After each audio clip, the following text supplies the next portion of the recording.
అమ్మకి చిన్న మానసికంగా చిన్న ఏదో ఒక డిప్రెషన్ వచ్చింది. ఏదో నాన్న గుర్తుకొచ్చో, నాన్న లేరమ్మా వాళ్ళ అమ్మగారు కూడా అదే టైం చనిపోయారన్నో, తన దగ్గర ఉంటారు. ఏదో ఉన్నప్పుడు మేము అందరం సపోర్ట్గా ఉండి మా కొన్నాళ్ళు నా దగ్గర ఉంది అని చెప్పేసి అప్పట్లో అమ్మ వేరేగా ఉంది. ఉన్నప్పుడు ఒకటే మాట అమ్మ, నీలాంటి గర్భం అంటే అంజనమ్మదే గర్భం అని బయట ఎన్నోసార్లు నా ఫ్రెండ్స్ కానివ్వండి, బయట కానివ్వండి, కొన్ని సందర్భాల్లో మీటింగ్లో కానివ్వండి, స్పీచెస్లో కానీ అన్నవాళ్ళు ఎంతోమంది అన్నారు. వాళ్ళు ఆ మాట అంటే రీజన్ తెలుసా నీకు? కోటాను కోటల్లో ఎంతమంది తల్లులకు నీకు వచ్చిన అదృష్టం, నీకు లభించినటువంటి వరం ఎవరు లభిస్తున్నాం?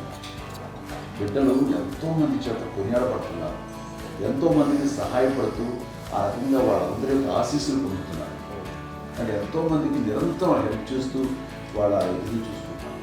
అవి ఆ భగవంతుడు మీరు చేసిన పూజల వలన ఆ భగవంతుడు మన నెక్స్ట్ తరాలకు కూడా మనకి ఇలాంటిది వారసత్వంగా ఇస్తూ అదే రకంగా కొనసాగించేలాగా మాకు అదృష్టాన్ని ఇచ్చారమ్మా. ఇంతమంది ఎవరు మీ నుంచి వచ్చిన వాళ్ళే, మీరు నీ ఎంత గొప్ప గర్భం, ఎంత గొప్ప జన్మ ఇది.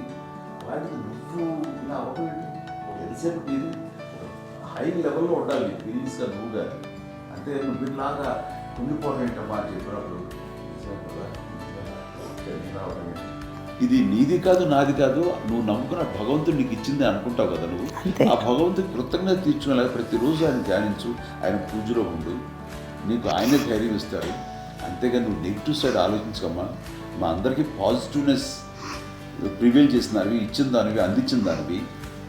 అలాంటి నువ్వు నెగిటివ్ వైపు వెళ్ళిపోకూడదు అనుకుంటే అంతే, మళ్ళీ అటుపక్క ఎప్పుడు వెళ్ళలేదు. ఆంజనేయ స్వామి భక్తి ఆయనలో ప్రవేశపెట్టి చెప్పాలంటే ఆయనకి నేను నన్ను దేవుడు ఇంట్లో నేనే ఇంట్రడ్యూస్ చేశాను మా నాన్నగారు. నానంత ప్రగాఢంగా నమ్మి ఆయన దానివల్ల లబ్ధి పొందారు. ఆయన అందులో మమ్మల్ని మించిపోయిన స్టేజ్కి వెళ్ళిపోయారు. ఆయనతోటి ఆంజనేయ స్వామితో ఇంటరాక్ట్ అవుతూ అట్లా ఆయన నన్ను నమ్ముకుంటుంది. ఆయన నానంటారు అంతా నా గురువు, నా పెద్ద కొడుకు అంటున్నారు, పెద్దోడే గురువు.